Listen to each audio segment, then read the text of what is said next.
এখন বিকাল 3:40 আর শিববাড়ি থেকে একবারে বাজার বাস স্ট্যান্ড, যেটা বাস স্ট্যান্ড পর্যন্ত এই রোডটা পুরোটা রণক্ষেত্র। মানে শিববাড়িতে প্রায় 200-300-র মতো পুলিশ, আর ওদিকে সম্ভবত ছাত্ররা অবস্থান নিছে। আমি তো শিববাড়ির দূর থেকে যে দৃশ্যটা দেখছি, যে এদিকে মানে রণক্ষেত্র বিট হতে দেখছি আজকে সামনাসামনি দেখলাম। আর এই দিকটা রেল গেটের দিক দিয়ে মোটামুটি একটু শান্ত, এখন টিয়ার শেল মারতেছে এখান থেকে। এদিকে শিববাড়িতে পুলিশের অবস্থান, আর এই পাশটা স্টুডেন্টদের অবস্থান, মানে পুরো দখল এখন স্টুডেন্টদের এই বাস স্ট্যান্ডটা। এদিকটা শিববাড়িতে যদি বোঝা যায়, দুয়ার জন্য কিছু বোঝা যায় না, ব্যাপক টিয়ার শেল মারা হয়েছে এদিকে। ওরা এখন টিয়ার গ্যাস মারতেছে দিক থেকে, ওরা ব্যাপকভাবে মারতেছে।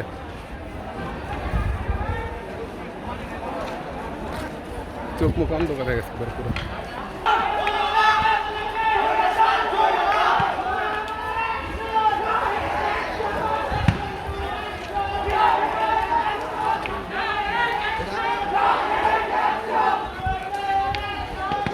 শহীদ স্মৃতি স্কুলের সামনে এটা।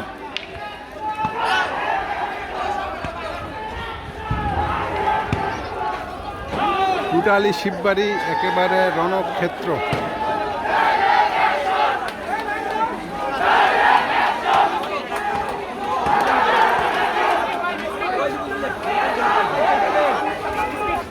আগুনের ভিতরে দিয়ে দিলে গ্যাসটা পুড়ে দেবো।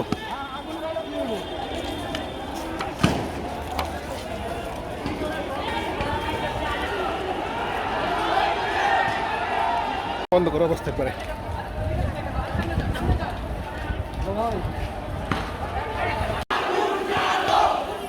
এই পিছনেটা শিববাড়ি, আর এই পাশে বাস স্ট্যান্ড। আজ 21শে জুলাই 2024 সাল। সারা দেশে ছাত্রদের ডাকা শাটডাউন কর্মসূচি চলতেছে। মানে চারোদিকে যে পরিস্থিতি, আজকে রবিবার, আগামীকালকে সোমবার, 2 দিন সরকারি ছুটি ঘোষণা করা হয়েছে সরকারের পক্ষ থেকে, সাধারণ ছুটি। কিন্তু সারা দেশের যে পরিস্থিতি, মুরব্বীদের কাছে শুনতেছিলাম যে 71-এ যে যুদ্ধ পরিস্থিতি ছিল, ওইরকম একটা থমথমে পরিস্থিতি আবার তারা দেখতেছে। আর ফিল করতেছি যে যেটা হইতেছে, এই যে আমাদের এখান থেকে পিছন দিকে 1 কিলোমিটার, মানে 1 কিলোমিটার ডিস্টেন্সেই ঢাকা ময়মনসিংহ মহাসড়ক, হারিকেন বা পাশন সড়ক।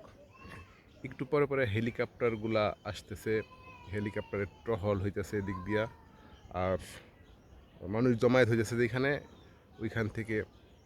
ওইখানে গুলি করতেছে র্যাবের বা সশস্ত্র বাহিনীর যেই হেলিকপ্টার থেকে। তো গত পরশু দিনকে রাত 12টা থেকে কারফিউ চলতেছে, এবং এখনও এই সময় পর্যন্ত কারফিউ বলবৎ আছে। আর আন্দোলনটা শুরু হয়েছে গত 17 তারিখ থেকে, মোটামুটি একদম কঠিন পর্যায়ে আন্দোলন। 17 তারিখে ঢাকা ইউনিভার্সিটি চলতেছিল।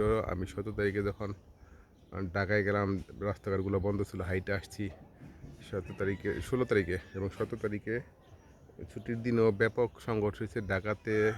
ঢাকা ইউনিভার্সিটির ছাত্রদের সাথে সারা দিন যুদ্ধ অবস্থা ছিল, ওদেরকে বের করে দেওয়া হয়েছে ঢাকা ইউনিভার্সিটি থেকে।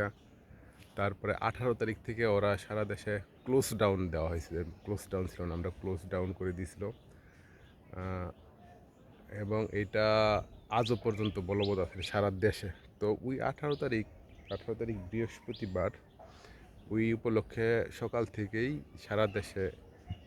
সারা দেশে গ্যাঞ্জাম চলতেছে। উত্তরাতে আমরা শুধু সকালবেলা 18 তারিখ সন্ধ্যা পর্যন্ত আমরা ইন্টারনেট সেবা পাইছি।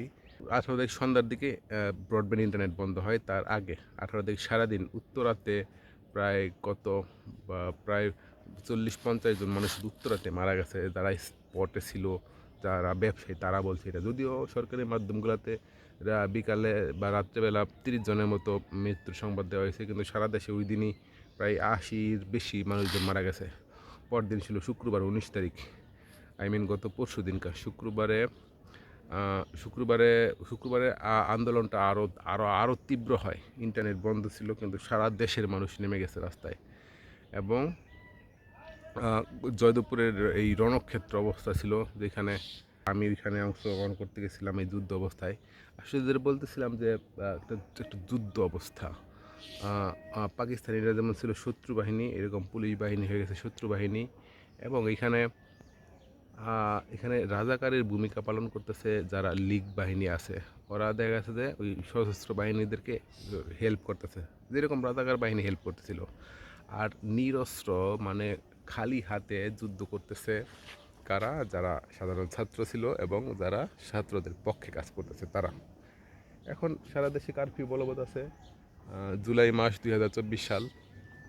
মানে খুব আশা করতেছি দেশটা যেন খুব দ্রুত স্বাধীন হয়। স্বাধীন হলে হয়তো ভিডিওটা পোস্ট হবে, অথবা অন্যথায় আসলে ভিডিওটা পোস্ট হবে না।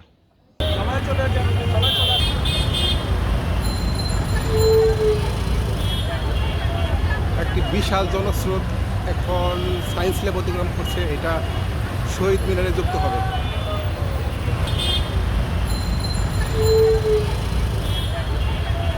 একটি বিশাল জনস্রোত এখন সায়েন্স ল্যাব অতিক্রম করছে, এটা শহীদ মিনারে যুক্ত হবে।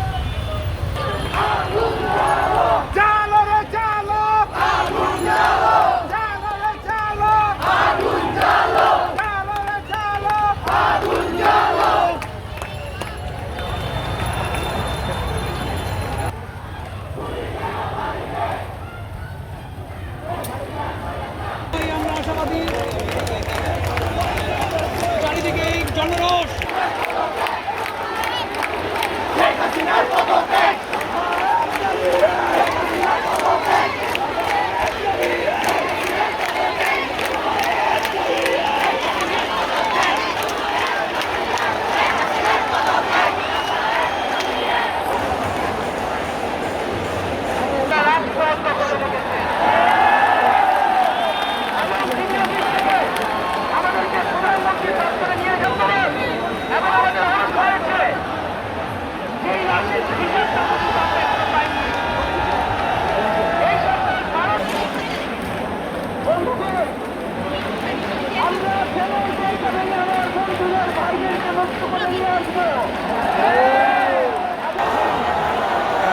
কেন্দ্রীয় শহীদ মিনারে কেন্দ্রীয় সমন্বয়ক যারা আছে তারা কথা বলতেছে, এই তার সাথে সমন্বয়। আর এদিকে ঢাকা মেডিকেল পর্যন্ত ছেড়ে গেছে, আর অন্যদিকে টিএসসি পর্যন্ত, এবং ওইদিকে আরেক রাস্তা পলাশীর প্রান্তর পর্যন্ত। প্রায় লক্ষাধিক মানুষ আজকে 34শে জুলাই 2024 সাল।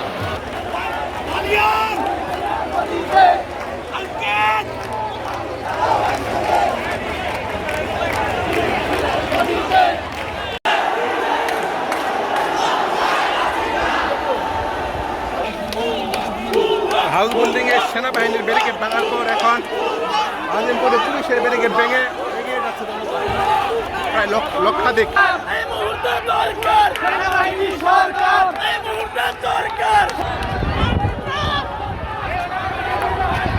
থেকে এখন সামনে এসেছি, আমার কথা বলো, আমি যে কিভাবে ব্যারিকেডটা ভেঙে ও যেভাবে ব্যারিকেড ভাঙছে ও না থাকলে এটা সম্ভব ছিল না। এই সম্মেলনে কেন আসতে দেখেন কেমনে ভাঙছে জনসমুদ্র সামনে ও পিছনে। হ্যাঁ, জনসমুদ্রের সামনে না এটা না, ও পিছনে ছিল, কয়েক লাইন পিছনে ছিল, কিন্তু কয়েক লাইন না, অনেক সময় আছে এখানে। ফ্রন্ট লাইনে ছিলাম। আমরা অলরেডি 3-4 কিলোমিটার হাঁটছি একদম এই হাউস বিল্ডিং থেকে। এখন প্রায় মেরিডিয়ানের সামনে আসি লক্ষ জনতার সাথে। বিজয় নিয়েই করে ফিরবো ইনশাল্লাহ। হোটেল রেডিসন থেকে পানি দিচ্ছে ওনারা, যারা মিছিলে আছে বা লং মার্চ আছে তাদেরকে।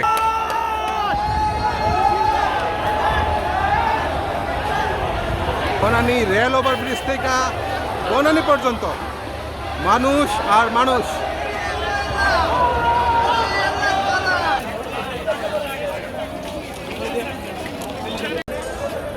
সবাই শাহবাগের পথে কোনো ধরনের ফেসিবাদ ক্ষমতা নিতে পারবে না বা সেনাবাহিনীর কাছেও যাবে না।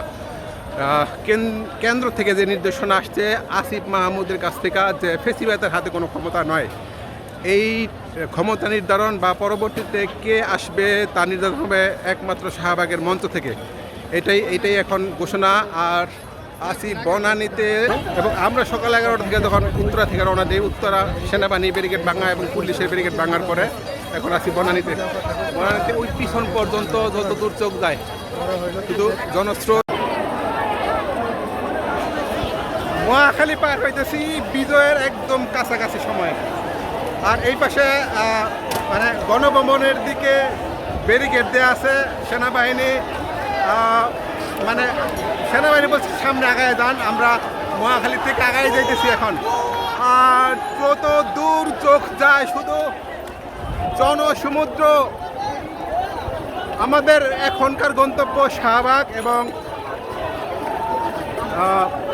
ছাত্রদের কাছ থেকেই এটার ঘোষণা আসবে পরবর্তী স্টেপগুলো কি হবে।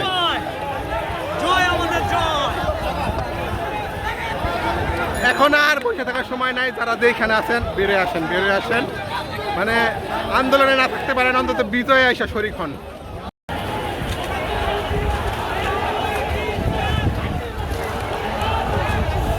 অভ্যুত্থানের এই মুহূর্তগুলা থাকুক স্মৃতি হইয়া। এই তো খেল খতম না, গণভবনের পথে গণভবন নাকি অলরেডি দখল করে দিছে। তো আমাদের ভাগে কি থাকবে? দ্রুত যাচ্ছি আমরা। দুপুরের খানা নাকি গণভবনের দাওয়াত দিছে, ভাত খাইতে যাইতেছি। রাখেন আমাদের জন্য। আইতাছি কিসের নাস্তা, কিসের কি, আমাদের সুনিশ্চিত বিজয় হাতের মুঠোয়। শাহবাগের জনতা এবং আমরা উত্তরা থেকে যারা আসছি সবাই এখন গণভবনের দিকে। বিজয় পরপর একটু উৎসব করতে যাচ্ছি গণভবনে, যদি সুযোগ পাই আর কি। এই বিজয় মিছিল সাক্ষী, বাসা নাই, বাসা হারাইছি। চলছে উৎসব, চলবে শুরু। জয় আমাদের বিজয়।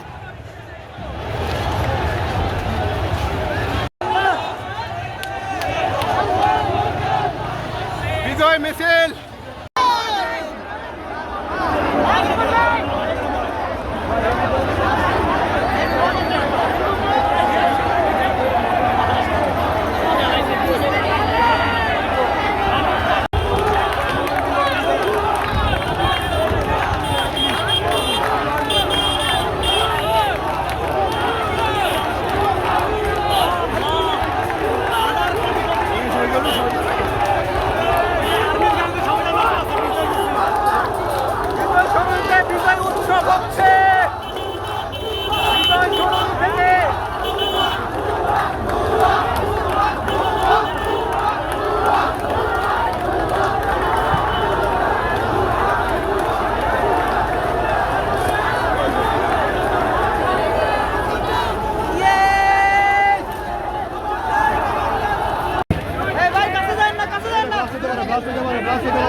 গণভবনের বাকি কিছু পাইলাম না।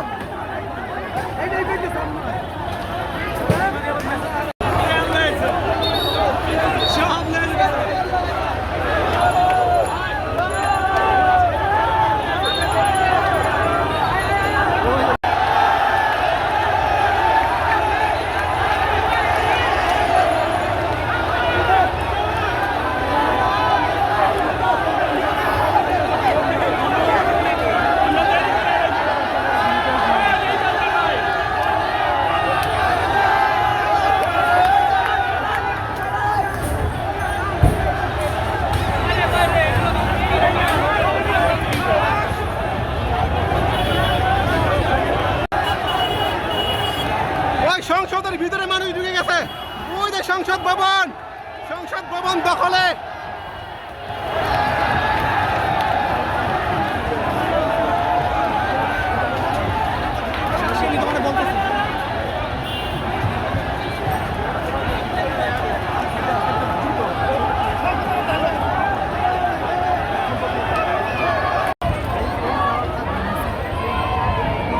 যাইবো আইবো, গণভবনে সবকিছু শেষ অলরেডি।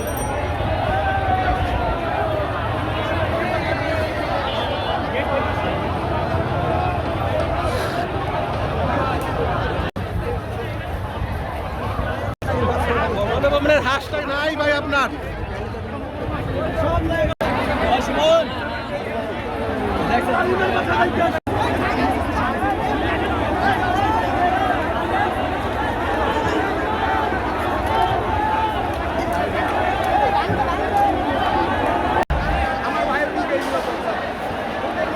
গণভবন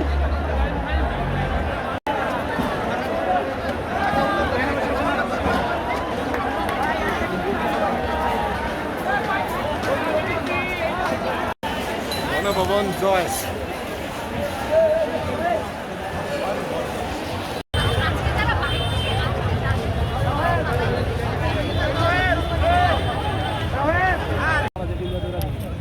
আছি সংসদের মাঠের বাইরের সাইডটাতে।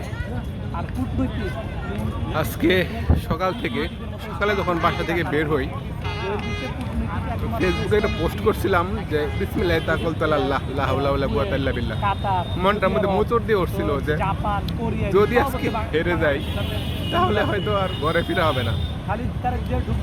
কিন্তু যখন আমরা উত্তরে আসার পরে একটা বিশাল স্রোত আইসা আমাদের সাথে মিশলাম, তখন বিশ্বাস করা শুরু করলাম যে না, কিছু একটা হবে। আর্মির ব্যারিকেড ভাঙা, পুলিশের ব্যারিকেড ভাঙা, তারপরে আস্তে আস্তে সামনে এগিয়ে যাওয়া। প্রায় 2.5 ঘন্টা রাস্তায় হাঁটছি সকাল থেকে, উত্তরা থেকে একবারে মহাখালী আসার পর্যন্ত। যখন মহাখালী ক্রস করি তখন এই সুসংবাদটা আসে যে ওই মহিলা দেশ ছাড়তেছে। কিন্তু তার আগ পর্যন্ত শুধু এইটাই মনে হয়েছে যে এনি হাউ আজকের মধ্যে বিজয় ছিনিয়ে নিয়ে ঘরে ফিরতে হবে। কিন্তু এর পরের স্টেপগুলো ছিল, আমরা যদি ছিলাম আসলে শাহবাগের দিকে, কিন্তু 7 রাস্তার দিকে হট করে ডানে ঢুকে গেলাম, কারণ এখান থেকে বলা হলো যে মানে তার আগেই কিন্তু বঙ্গভবনের দিকে দখল হয়ে গেছে, মানুষ উল্লাস করতেছে। আর এই উল্লাসের সময়টা মানে এইটা মানুষের জীবনে হয়তো একবারই আসে, আর এই উল্লাস, এই আনন্দের সময়টা একবারে আসবে। গত 15টা বছর অত্যাচারিত হইয়া, 15টা বছর ওদের ধাক্কা খায়। 2018 সালের নির্বাচনের সময় স্পষ্টই মনে আছে ওরা কিভাবে কেন্দ্র থেকে গাড় ধাক্কা দিয়ে বের করে দিছিল। মনে হয়েছিল যে বিজয় কি আসবে না কোনোদিন আমাদের। আজকে স্পিচলেস, মানে স্বতঃস্ফূর্ত মানুষের যে আনন্দ, মানুষ যে রাস্তায় নেমে আসছে। থ্যাংক ইউ সবাইকে ধন্যবাদ যারা সাথে ছিলেন। আর এখন আরো অনেক বড় কাজ বাকি আছে, দেশটাকে সাজাতে হবে।